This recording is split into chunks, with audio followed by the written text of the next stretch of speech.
안녕하세요. 김동주 원장입니다. 자, 오늘 영상에서는 나는 도저히 하루에 2끼 먹고서는 3주 이상은 못 버티겠다. 조금 더 먹으면서 뺄 수 있는 방법은 없나?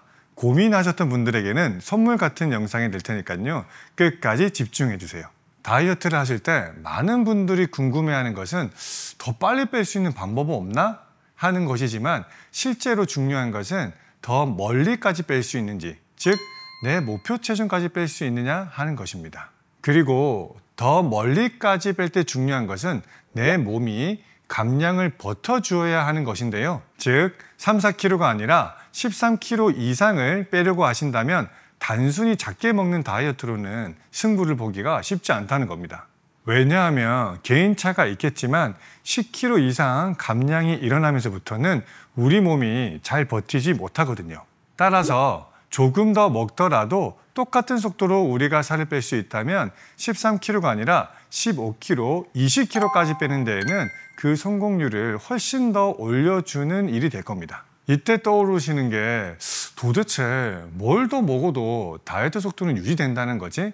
하는 음식 종류에 대한 궁금증이실 텐데요. 여러분들의 예상과는 다르게 더 먹어도 되는 음식 종류가 따로 있는 것이 아니라 더 먹어도 되는 시간대가 있다는 겁니다. 오늘 영상에서는 어떤 시간대에는 여러분들이 조금 더 먹더라도 살 빼는 속도가 유지되고 심지어 더 빨리 살이 빠질 수 있는지 그 과학적 원리와 논문까지 준비했고요. 실제 식단 예시까지 들어드릴게요. 살 빼드림 시작합니다. 먼저 여러분들이 다이어트를 하시려고 할 때 가장 먼저 떠오르는 생각은 내가 먹던 걸 조금이라도 줄여야 되지 않을까 하는 생각이실 겁니다. 하루 3끼 드시는 분들은 2끼로, 2끼 드시는 분들은 간헐적 단식으로 이렇게 먹는 것을 줄이는 데에만 관심이 많으신데요. 그렇게 해서 정말 내 목표까지 뺄 수 있을까요? 대부분은 그렇지 않습니다. 10kg 이상 과거에 빼보셨던 분들은 아실 텐데요. 이 과정이 만만치가 않습니다. 감기에 걸리기도 하고요. 중간에 생리가 당연히 오기도 하겠죠. 그리고 몸살에 걸려서 약약을 꼭 먹어야 하는 경우도 생깁니다. 그런데 단순히 먹는 것을 계속해서 줄이다 보면 당연히 이런 이슈에 대해서 훨씬 더 자주 노출되게 되고 체중 감량이 정체기에 들어가기도 하고요. 다이어트를 포기하게 되는 경우도 왕왕 생깁니다. 다시 말씀드리면 우리가 음식물을 섭취하는 것이 인풋이고 우리 몸에서 에너지를 소비하는 것이 아웃풋이라면 대부분의 분들은 이 인풋을 줄이는 데에만 관심이 있으시다는 거죠. 그런데 여러분들이 다이어트를 할 때 이 인풋을 줄이는 데에만 초점을 두고 다이어트를 하시면 2가지 문제점이 생기기 시작합니다. 첫 번째로는 여러분들이 다이어트를 하실 때 인풋만 줄이시다 보면 개인차는 있겠지만 13kg 이상 빼기가 정말 쉽지 않습니다. 진짜 문제는 2번째인데요. 먹는 것을 계속 줄이다 보면 어느 순간부터는 우리 몸이 아웃풋을 줄이기 시작합니다. 즉 우리 몸의 에너지 소비가 줄어들기 시작한다는 거죠. 이렇게 되면 작게 먹어봤자 우리 몸이 에너지를 작게 쓰기 때문에 살이 빠지지 않게 되는 겁니다. 저랑 실제로 다이어트를 하시는 분들도 이런 상황이 생길 때 멘붕이 오게 됩니다. 아니 내가 많이 좀 먹어서 살이 안 빠진 거 그거는 이해하지만 작게 먹었는데 살이 안 빠진다. 이때 정말 미치거든요. 그런데 제가 오늘 소개하는 방법대로만 해주시면 이것과 반대로 됩니다. 즉 조금 더 먹었는데 컨디션 관리가 되어서 멀리까지 뺄 수가 있게 되고요. 아까 우리가 말한 2번째 문제가 인풋을 줄이니까 아웃풋이 동시에 줄어드는 문제였잖아요. 그런데 반대로 된다는 겁니다. 즉 조금 더 먹더라도 아웃풋이 함께 증가하기 때문에 살 빠지는 속도가 똑같거나 오히려 약간 증가하는 경우도 있다는 거죠. 쉽게 말씀드리면 내가 조금 더 먹었지만 내 몸이 알아서 에너지를 조금 더 써준다는 거예요.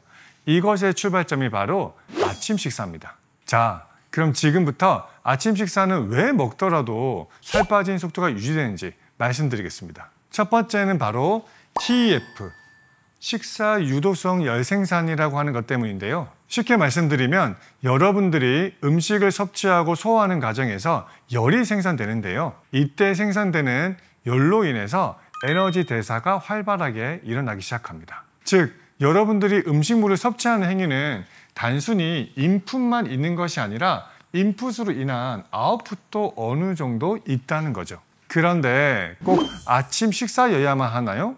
라는 궁금증이 드실 겁니다. 네, 아침 식사여야만 합니다. 왜냐하면 똑같은 음식을 아침에 넣어줄 때 그리고 저녁에 넣어줄 때 활성화되는 아웃풋의 정도가 차이 나기 때문인데요. 2020년 독일 리벡 대학 연구에 따르면 같은 칼로리 식사를 아침에 먹은 그룹, 저녁에 먹은 그룹으로 나눴더니 아침에 먹은 그룹은 TEF가 2.5배 정도 더 높았고 혈당 반응도 더 안정적이었습니다. 인슐린 민감도도 훨씬 더 좋았고요. 이 말은 곧 같은 음식을 먹어도 아침에 먹으면 훨씬 살이 덜 찌고 훨씬 더 빠르게 에너지 대사가 일어난다는 겁니다. 두 번째는 여러분들이 아침에 인풋을 넣어주면 신경계의 활성화 때문에 아웃풋이 하루 종일 훨씬 더 증가되어 있는 상태로 보내게 됩니다. 우리 몸은 잠을 자고 있을 때보다 깨어 있을 때 신경계 활성화도에 따른 에너지 소비량이 훨씬 더 많은데요. 자, 그런데 여기서 문제는 여러분들이 단순히 잠에서 깨서 눈만 떴다고 신경계 활성화가 왕성하게 일어나는 것은 아닙니다. 수면으로부터 확실하게 각성하기 위해서는 세 가지가 필요한데요. 첫 번째는 빛자극이고요. 두 번째는 적절한 활동, 예를 들면 아침 식사를 준비하는 것도 포함되겠죠. 세 번째는 음식물의 섭취입니다. 즉, 일어나서 커튼 걷고요. 아침 식사하면 된다는 얘기죠. 예를 들면 여러분들이 8시에 일어났다 하더라도 어두컴컴한 실내에서 아무것도 드시지 않은 채 핸드폰만 보신다면 여러분들의 신경의 활성은 일어나지 않은 겁니다. 자, 여기까지만 들으시면 분명 이런 분들 계실 겁니다. 선생님, 저는 그럼 아침부터 조각 케이크랑 달달한 주스, 삼겹살, 고기 파티까지 버릴게요. 이런 분들 있으시죠? 아침이라도 여러분들 마음대로 드셔도 된다는 얘기는 아닙니다. 제가 기준을 정해 드릴 텐데요. 여성분들은 아침 식사로 300칼로리 이하, 남성분들은 400칼로리 이하로 드시는 것이 좋습니다. 왜냐하면 여러분들이 아침에 인풋을 준다 하더라도 이 아웃풋이 무한정 증가하는 것은 아니거든요. 음식 종류는 크게 상관이 없는데요. 되도록 씹어서 먹을 수 있는 식단을 준비해 주시고 탄수화물, 지방, 단백질 모두 들어간 식단으로 준비하시는 것이 좋습니다. 여기서 주의하셔야 될 점은 이 인풋에 탄수화물을 제외시키지 말라는 거예요.